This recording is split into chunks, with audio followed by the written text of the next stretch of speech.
My next class. In this class, we can discuss about the decision regarding liberalizing credit policy. We have already seen there are two types of credit policies. What are the two types of credit policies? Liberal policy and stringent policy. We have already seen the decision regarding tightening or strict credit policy. In this class, we can discuss about the decision regarding liberalizing credit policy. There are some steps are involved in taking decision regarding liberalizing credit policy. അപ്പോൾ നമ്മൾ ഒരു ഫേമിന് കസ്റ്റമറിന് credit കൊടുക്കാനായിട്ട് ഉപയോഗിക്കുന്ന ആ ഒരു policy or guide ലൈൻസിനെയാണ് നമ്മൾ പറയുക ക്രെഡിറ്റ് പോളിസി. നമ്മൾ കഴിഞ്ഞ ക്ലാസ്സുകളിൽ നമ്മൾ കണ്ടു കഴിഞ്ഞിട്ടുണ്ട്. ക്രെഡിറ്റ് പോളിസി രണ്ട് തരത്തിലുള്ള ക്രെഡിറ്റ് പോളിസീസ് ഉണ്ട്. ലിബറൽ പോളിസിയും ഉണ്ട്, അതുപോലെ തന്നെ സ്ട്രിഞ്ചന്റ് പോളിസിയും ഉണ്ട്. അപ്പൊ നമ്മൾ സ്ട്രിഞ്ചന്റ് പോളിസിയുടെ എങ്ങനെയാണ് നമ്മൾ ഡിസിഷൻ എടുക്കുക, ഫേം എങ്ങനെയാണ് അതിന്റെ ക്രെഡിറ്റ് പോളിസി ടൈറ്റൺ ചെയ്യുന്നതെന്ന് നമ്മൾ കണ്ടു കഴിഞ്ഞു. ഇൻ ദിസ് ക്ലാസ് നമുക്ക് എന്ത് കാണാൻ പറ്റും? We can study the decision regarding liberalising credit policy. എങ്ങനെയാണ് ഒരു ഫേം അതിന്റെ ക്രെഡിറ്റ് ലിബറൽ ആയിട്ട് കൊടുക്കുന്നത്? There are mainly 4 steps are to be followed. They are first one A, find out additional cost. ഇപ്പൊ നമ്മള് പ്രസന്റ്ലി ഇപ്പൊ നമുക്കൊരു സെയിൽസ് ഉണ്ട് 10 lakhs ആണെന്ന് വിചാരിക്കുക. അതാണ് നമ്മുടെ പ്രസന്റ് സെയിൽസ്. ഇനി അടുത്ത വർഷം നമ്മൾ അതിനെ ഒരു 12 lakhs ആക്കാനായിട്ട് ഉദ്ദേശിക്കുകയാണ് അടുത്ത വർഷം. അപ്പൊ അതുകൊണ്ട് നമ്മൾ ആ അടുത്ത വർഷത്തെയാണ് നമ്മളിവിടെ പ്രപ്പോസ്ഡ് എന്ന് പറയാം നമ്മള്. ഓക്കെ, അപ്പൊ നമ്മള് ഇപ്പോഴത്തെ പ്രസന്റ് സെയിൽസിനെ നമ്മൾ എന്ത് ചെയ്യാണ്? കൂട്ടാനായിട്ട് ഉദ്ദേശിക്കുകയാണ്. നെക്സ്റ്റ് ഇയറിൽ അത് കൂട്ടാനായിട്ട് ഉദ്ദേശിക്കുകയാണ്. അതാണ് പ്രപ്പോസ്ഡ് ഇയർ. അപ്പൊ നമ്മൾ എന്തെല്ലാം കാര്യങ്ങൾ നമ്മൾ ശ്രദ്ധിക്കണം? First, find out additional cost. നമ്മളിപ്പോ പറഞ്ഞ എക്സാമ്പിളില് 10 lakhs ആണ് നമ്മളുടെ ഇപ്പോഴത്തെ സെയിൽസ്. അത് 12 lakhs ആക്കണമെങ്കിൽ എന്തെല്ലാം കോസ്റ്റ് നമുക്ക് വരും? The cost are first one, first we have to calculate the total cost of sales. ആദ്യം നമ്മൾ സെയിൽസിന് എത്ര മാത്രം കോസ്റ്റ് വരുന്നുണ്ട് എന്നാണ് നമ്മൾ കാണുന്നത്. ദെൻ അതിനു വേണ്ടി നമ്മൾ ആദ്യം ടോട്ടൽ കോസ്റ്റ് ഓഫ് സെയിൽസ് കണ്ടു കഴിഞ്ഞാൽ next one is calculate total cost of sales എന്ന് പറഞ്ഞാൽ എന്താ? എന്താണ് ഈ ടോട്ടൽ കോസ്റ്റ് എന്ന് പറഞ്ഞാൽ? Fixed cost plus variable cost, that is total cost. അപ്പൊ ആദ്യം നമ്മൾ ടോട്ടൽ കോസ്റ്റ് കാണും. ടോട്ടൽ കോസ്റ്റ് നമ്മളുടെ കണ്ടു കഴിഞ്ഞാൽ നെക്സ്റ്റ് നമ്മൾ ചെയ്യേണ്ടത് ആവറേജ് ഇൻവെസ്റ്റ്മെന്റ് ഇൻ റിസീവബിൾസ് കാണണം. ആവറേജ് ഇൻവെസ്റ്റ്മെന്റ് ഇൻ റിസീവബിൾസ് കാണണം. എങ്ങനെയാണ് ആവറേജ് ഇൻവെസ്റ്റ്മെന്റ് ഇൻ റിസീവബിൾസ് കാണാൻ? നമുക്ക് ആവറേജ് ഇൻവെസ്റ്റ്മെന്റ് ഓഫ് റിസീവബിൾസ് കാണാൻ cost of sales divided by debtors turnover. Once again, എങ്ങനെയാണ് ആവറേജ് ഇൻവെസ്റ്റ്മെന്റ് ഇൻ റിസീവബിൾസ് കാണാൻ? Is equal to cost of sales divided by debtors turnover. ഇതിൽ നമുക്ക് average collection period തന്നിട്ടുണ്ടാവും പ്രോബ്ലത്തിൽ സാധാരണഗതിയിൽ. അപ്പൊ നമ്മൾ ആദ്യം നമ്മൾ ചെയ്യേണ്ടത് ഡെറ്റേഴ്സ് ടേൺ ഓവർ കണ്ടുപിടിച്ചാലാണ് നമുക്ക് ഇവിടെ ആവറേജ് ഇൻവെസ്റ്റ്മെന്റ് ഇൻ റിസീവബിൾസ് കാണാൻ പറ്റുള്ളൂ. How we can calculate debtors turnover? Debtors turnover is equal to 365 divided by average collection period. 365 divided by average collection period. 365 എന്തുകൊണ്ടാണ് നമ്മൾ എടുക്കുന്നത്? ഒരു വർഷം അല്ലെ? 365 ഡേയ്സ് ആണ്. ഡിവൈഡഡ് ബൈ നമുക്ക് അതിനകത്ത് പ്രോബ്ലത്തിൽ ഡേയ്സ് തന്നിട്ടുണ്ടാവും, ആവറേജ് കളക്ഷൻ പീരീഡ്. അപ്പൊ അത് വെച്ചിട്ട് നമ്മൾ റിസീവബിൾസിലുള്ള ഇൻവെസ്റ്റ്മെന്റ് നമ്മൾ കാണുന്നു. ദെൻ നമ്മൾ ഇൻവെസ്റ്റ്മെന്റ് ഇപ്പൊ പ്രസന്റ് പോളിസിയിൽ നിന്നും പ്രപ്പോസ്ഡ് പോളിസിയിൽ എത്ര മാത്രം ഉണ്ട് എന്ന് നമ്മൾ കാണുകയാണ്. Then find out increase in cost. എത്ര മാത്രം റിസീവബിളിന്റെ കോസ്റ്റ് കൂടിയിട്ടുണ്ട്, അതിന് നമുക്കൊരു റേറ്റ് ഓഫ് റിട്ടേൺ ഉണ്ടെങ്കിൽ അത് വെച്ച് മൾട്ടിപ്ലൈ ചെയ്യുന്നു. നെക്സ്റ്റ് നമ്മൾ കണ്ടു ഇപ്പൊ നമ്മൾ കോസ്റ്റിൽ എന്തെല്ലാം മാറ്റങ്ങൾ വരുന്നു അല്ലെ? പ്രസന്റ് പോളിസിയിൽ നിന്ന് നമ്മൾ ഒരു പ്രപ്പോസ്ഡ് പോളിസിയിലേക്ക് മൂവ് ചെയ്യുമ്പോൾ what are the effects taken place in the cost. നമുക്ക് ഇനി നെക്സ്റ്റ് കാണുന്നത് find out the increase in profit with regard to liberalising credit policy. Credit policy liberalise ചെയ്യുമ്പോൾ what are the effects on profits? പ്രോഫിറ്റിൽ എന്തെല്ലാം മാറ്റങ്ങൾ ഉണ്ടാവും? For this purpose first we have to calculate profit. How we can calculate profit? Okay, sales minus cost. Sales minus cost is equal to profit. Then find out increase in profit. Present പോളിസിയിലും proposed പോളിസിയിലും എത്ര മാത്രം നമ്മളുടെ പ്രോഫിറ്റില് change ഉണ്ട്. അതുപോലെ തന്നെ നമ്മള് ഇത്രയും എത്തിക്കഴിഞ്ഞാൽ 2 സ്റ്റെപ്പ് കഴിഞ്ഞ് നമ്മളുടെ കോസ്റ്റിൽ വരുന്ന ഡിഫറൻസ് നമ്മൾ കണ്ടു, പ്രോഫിറ്റിൽ വരുന്ന ഇഫക്റ്റും നമ്മൾ കണ്ടു. ദെൻ നമ്മള് A പറയുന്നത് കോസ്റ്റിലെ ഇഫക്റ്റ് ആണ്, ബി എന്ന് പറയുന്നത് പ്രോഫിറ്റിലെ ഇഫക്റ്റ് ആണ്. അപ്പൊ പോളിസി ലിബറലൈസ് ചെയ്യുമ്പോൾ എയും ബിയും കൂടി തമ്മിൽ നമ്മൾ കമ്പയർ ചെയ്യും. കോസ്റ്റ് കുറവും പ്രോഫിറ്റ് കൂടുതലും കിട്ടുന്നുണ്ട് എങ്കിൽ നമുക്ക് നമ്മളുടെ ഈ പ്രപ്പോസ്ഡ് പോളിസി ആക്സെപ്റ്റ് ചെയ്യാം. ലാസ്റ്റ് സ്റ്റെപ്പ് എന്ന് പറയുന്നത് ടേക്ക് ഡിസിഷൻ ആണ്. നമ്മളുടെ പ്രപ്പോസ്ഡ് പോളിസി കോസ്റ്റ് കുറവും പ്രോഫിറ്റ് കൂടുതലുമാണെങ്കിൽ we can accept the new proposal. ഇനി നമുക്കിത് ഒരു പ്രോബ്ലം ചെയ്താലാണ് ക്ലിയർ ആവുക. അത് നമുക്ക് അടുത്ത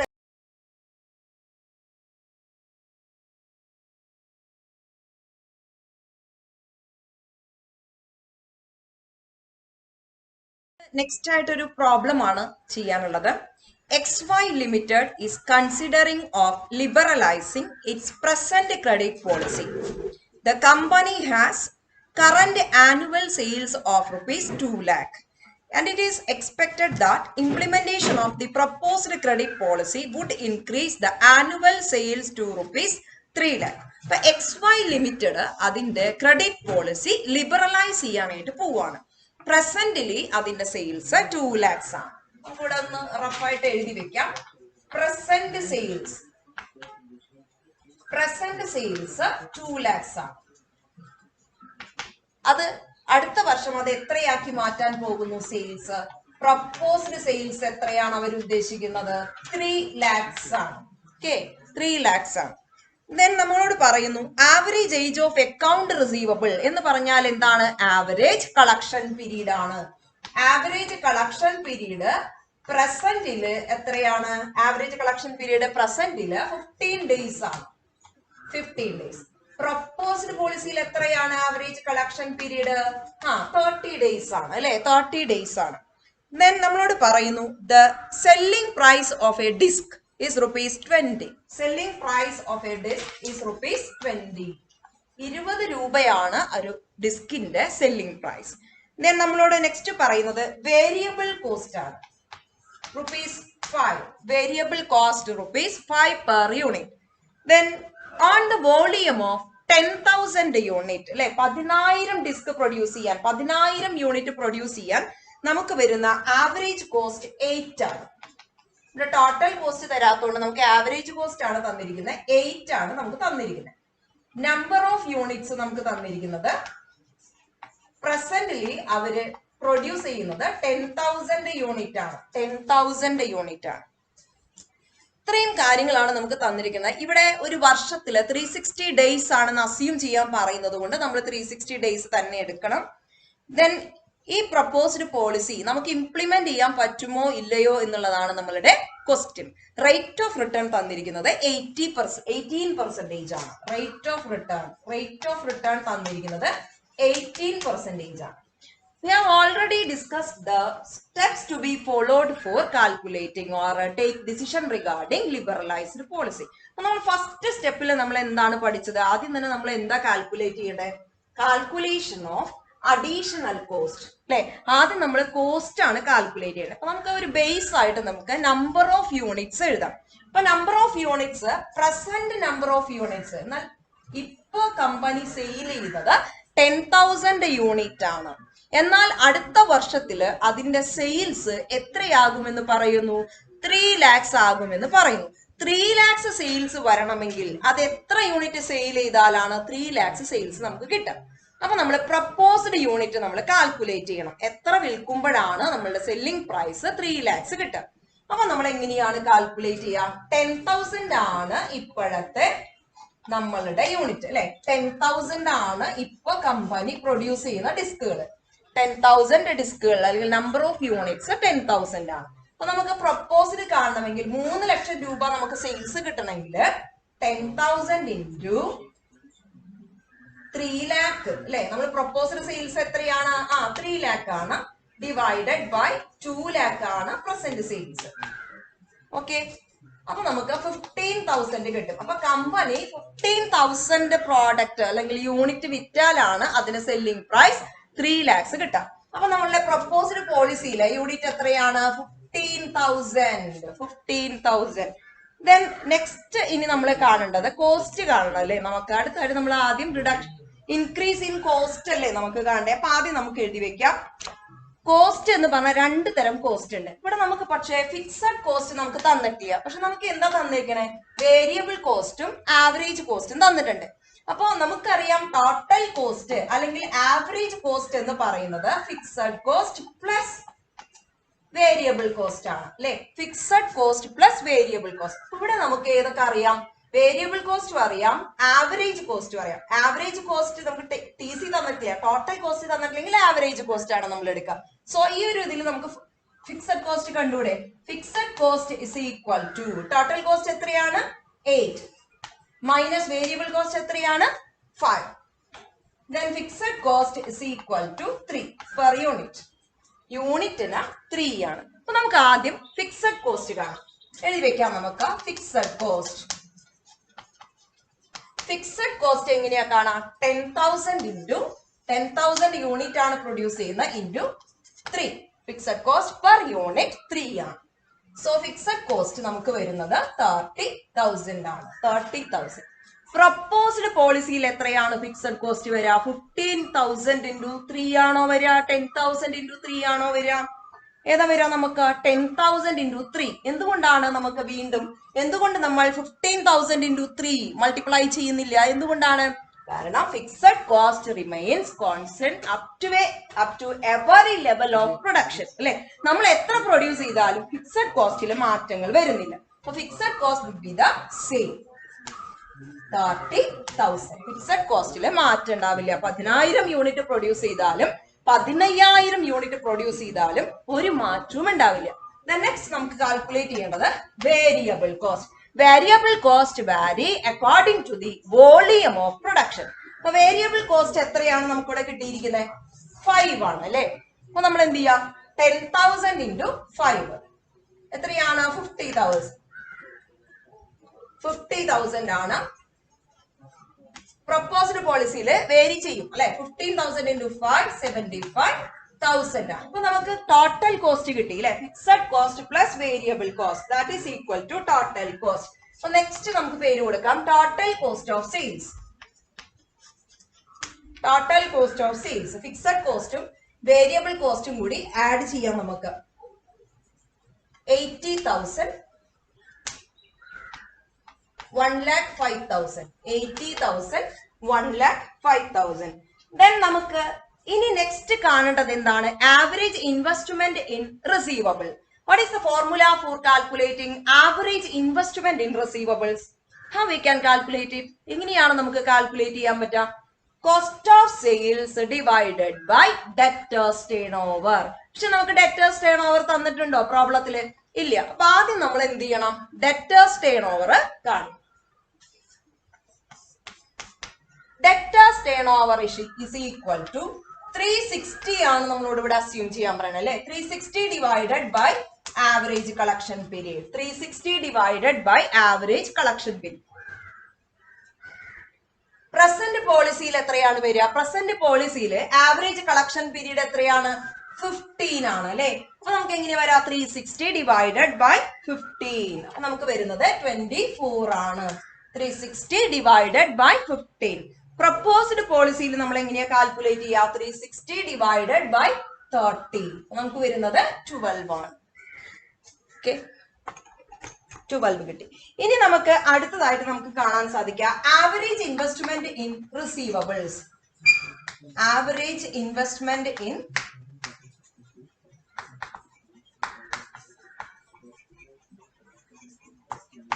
ആവറേജ് ഇൻവെസ്റ്റ്മെന്റ് ഇൻ റിസീവബിൾസ് എങ്ങനെയാ കിട്ടുക? നമുക്ക് ആവറേജ് ഇൻവെസ്റ്റ്മെന്റ് ഇൻ റിസീവബിൾസ് എങ്ങനെയാ കിട്ടുക? Cost of sales divided by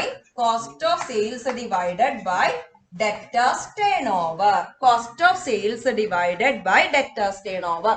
അങ്ങനെയാണെങ്കിൽ പ്രസന്റിൽ എങ്ങനെ വരും? കോസ്റ്റ് ഓഫ് സെയിൽസ് എത്രയാണ്? 80,000 ഡിവൈഡഡ് ബൈ 24. നമുക്ക് കിട്ടുന്നത് 3,333.33. 3,333.33. ഇനി പ്രപ്പോസ്ഡ് പോളിസിയിൽ എത്രയായിരിക്കും കിട്ടുക നമുക്ക്? കോസ്റ്റ് ഓഫ് സെയിൽസ് 1,05,000 ആണ്. Divided by debtors turnover 12 ആണ്. നമുക്ക് കിട്ടുന്നത് 8,750. അപ്പൊ നമുക്ക് ആവറേജ് ഇൻവെസ്റ്റ്മെന്റ് ഇൻ റിസീവബിൾസ് കിട്ടി. അടുത്തതായിട്ട് എത്രമാത്രം റിസീവബിള് ഇൻക്രിമെന്റ് ചെയ്യുന്നു അല്ലെങ്കിൽ എത്രമാത്രം അത് കൂടുന്നുണ്ട്. ഇൻക്രീസ് ഇൻ റിസീവബിൾസ് പ്രസന്റ് പോളിസിയിൽ നിന്ന് പ്രപ്പോസ്ഡ് പോളിസിയിലേക്ക് എത്രമാത്രം റിസീവബിൾസിൽ ചേഞ്ച് വരുന്നു. എങ്ങനെയാ കാണാം? 3,333 ഉണ്ടായിരുന്നത് 8,750 ആയിട്ട് മാറി. What is the difference? Difference is 5,416. 5,416.67. ഇതാണ് നമുക്ക് ഇൻവെസ്റ്റ്മെന്റ് കൂടുന്നത്. അതായത് പുതിയൊരു പോളിസി അഡോപ്റ്റ് ചെയ്യുമ്പോൾ പ്രസന്റ് പോളിസിയേക്കാൾ 5,416 രൂപ നമുക്ക് കൂടുതലാണ്. നമുക്ക് റേറ്റ് ഓഫ് റിട്ടേൺ തന്നിട്ടുണ്ട്. ഇപ്പൊ നമ്മൾ അഡീഷണൽ എക്സ്പെൻസ് എന്ന് പറഞ്ഞിട്ട് റേറ്റ് ഓഫ് റിട്ടേൺ വെച്ച് കാണാം. അഡീഷണൽ എക്സ്പെൻസസ് 5,416.67 into 80% കണ്ടു. നമുക്ക് കിട്ടുന്നത് 975.